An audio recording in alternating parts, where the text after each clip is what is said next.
সদৌ অসম যোগ আৰু প্ৰাকৃতিক চিকিৎসা সংস্থা চমুকৈ আইনা অসম আৰু আয়ুষ্মান যোগা ৱেলনেছ একাডেমী গড়েশ্বৰৰ উদ্যোগত আয়োজিত 8দিনীয়া গ্ৰীষ্মকালীন যোগ কৰ্মশালাৰ আজি 13 জুলাইত সামৰণি হয়।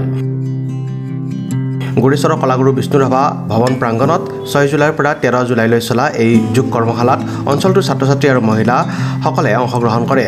কৰ্মশালাত প্ৰশিক্ষণ প্ৰদান কৰে যোগ চিকিৎসক বসন্ত মজুমদাৰ, যোগবিদ ভাস্কৰ দীপ কাশ্যপ, ৰংমন ৰংদৈ আদিয়ে। কৰ্মশালাত যোগৰ লগতে বিভিন্ন খাদ্যাভ্যাস, মোবাইল এডিকশ্যন সম্পৰ্কে ছাত্ৰ-ছাত্ৰীসকলক জ্ঞান প্ৰদান কৰা হয়। ছাত্ৰ-ছাত্ৰীসকল এই কৰ্মশালাৰ দ্বাৰা আধ্যাত্মিক, শাৰীৰিক আৰু নৈতিক আদি ক্ষেত্ৰত উপকৃত হ'ব বুলি আশা কৰিছে যোগ প্ৰশিক্ষক ধ্ৰুৱজ্যোতি ডেকাই। সদৌ অসম যোগ আৰু প্ৰাকৃতিক চিকিৎসা সংস্থা আইনা অসম আৰু Ayushman yoga wellness centre academy গড়েশ্বৰৰ সহযোগত আমি 8দিনীয়া এটা যোগ কৰ্মশালা আয়োজন কৰিছিলোঁ।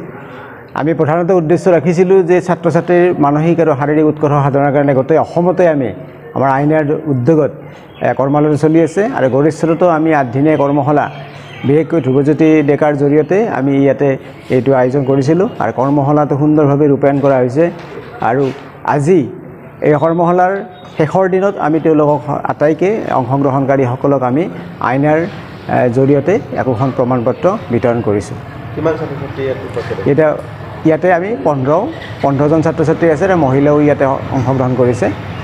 মুঠতে 40জন ইয়াতে অংশগ্ৰহণকাৰী আছে। আৰু অন্য ঠাইতো হৈ আছে? অন্য ঠাইতো আছে। অসমৰ এতিয়া নলবাৰী জিলা, বৰপেটা জিলাত আৰু ৰঙিয়াত হৈ আছে, কামৰূপ ডিষ্ট্ৰিক্টত হৈ আছে। নলবাৰীত ইতিমধ্যে আমি 2টা কৰ্মশালা সমাপ্ত কৰিছোঁ আৰু অহাকালিৰ পৰা তাত আৰম্ভ হ'ব নলবাৰীত। গোটেই অসমত 13টা আমি চলাই আছোঁ। নমস্কাৰ, আজি আমি আয়ুষ্মান যোগা ৱেলনেছ একাডেমী গড়েশ্বৰ চেণ্টাৰত আমাৰ সদৌ অসম যোগ আৰু প্ৰাকৃতিক চিকিৎসা সংস্থা আইনা অসমৰ উদ্যোগত আমি 8দিনীয়া এটি কৰ্মশালা অনুষ্ঠিত কৰিছিলোঁ। এই 8দিনীয়া কৰ্মশালা আজি সামৰণি অনুষ্ঠান আৰু এই কৰ্মশালাত আমাৰ বিভিন্ন প্ৰশিক্ষকসকলে আহি ইয়াত প্ৰশিক্ষণ দিছিলে আমাৰ ছাত্ৰ-ছাত্ৰীসকলক। বিশেষকৈ আমাৰ মাজত বিশেষভাৱে সহযোগ কৰিছিলে যোগ চিকিৎসক ডক্টৰ বসন্ত মজুমদাৰদেৱ। তেখেত সদৌ অসম যোগ চিকিৎসা আৰু প্ৰাকৃতিক সংস্থাৰ সভাপতি হয়।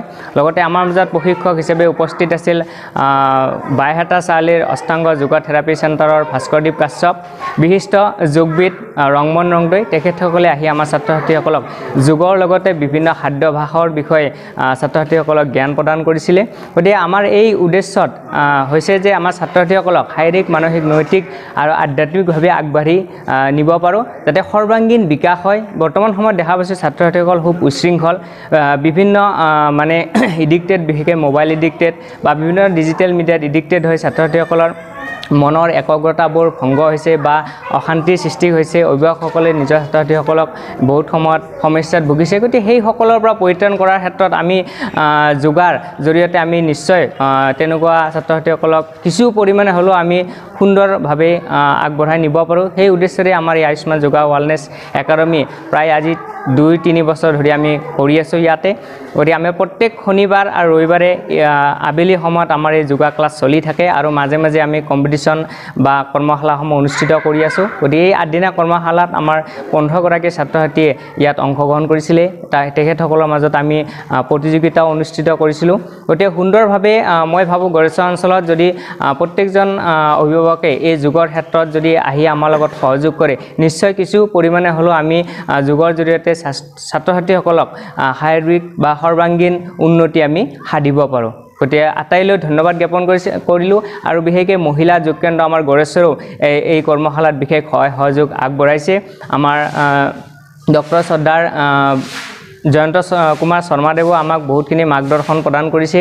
আমাৰ মাজত পতঞ্জলি যোগা সমিতিৰ সভাপতি মুকুন্দ কাকতিদেৱে সহযোগ আগবঢ়াইছে। হালুংবাৰী যোগা কেন্দ্ৰৰ বিমলা বড়ো বাইদেউ আমাক এই কাৰ্যসূচীত সহযোগ কৰিছে আৰু সকলো অভিভাৱকে আমাক সহযোগ কৰাৰ কাৰণে খুব সুন্দৰভাৱে যিকেইজন ছাত্ৰ-ছাত্ৰীয়ে অংশগ্ৰহণ কৰিছে, বিভিন্ন কলাত্মক আজি নৃত্য প্ৰদৰ্শন কৰিছে, ডেন্স কৰিছে। গতিকে আমি ভাবোঁ বৰ্তমান সময়ত যি এটা মানে যোগা স্পৰ্টছ বা খেলো ইণ্ডিয়া আছে, তাত আমি ছাত্ৰ-ছাত্ৰীসকলক নিশ্চয় লাহে লাহে আগবাঢ়ি নিব পাৰিম। তাৰ কাৰণে লাগিব অভিভাৱকৰ চেষ্টা আৰু ছাত্ৰ-ছাত্ৰীসকলৰ নিষ্ঠা বা একাগ্ৰতা থাকিলে নিশ্চয় আমি সফল হ'ব পাৰিম। তো আটাইলৈ ধন্যবাদ জ্ঞাপন কৰিছোঁ আৰু যিসকল আমাৰ সংবাদদাতা দাদাসকল আহি আমাক ইয়াত সহযোগ কৰিলে তেখেতসকলক ধন্যবাদ জ্ঞাপন কৰি মই সকলোৱে সুস্বাস্থ্য দীৰ্ঘায়ু কামনা কৰিছোঁ সৰ্বে ভৱন্তু সুখিনঃ সৰ্বে সন্তু নিৰাময়া সৰ্বে ভদ্ৰাণি পশ্যন্তু মা কশ্চিৎ দুঃস্বভাগ ভৱেৎ ওম শান্তি শান্তি শান্তি নমস্কাৰ desk report news express Assam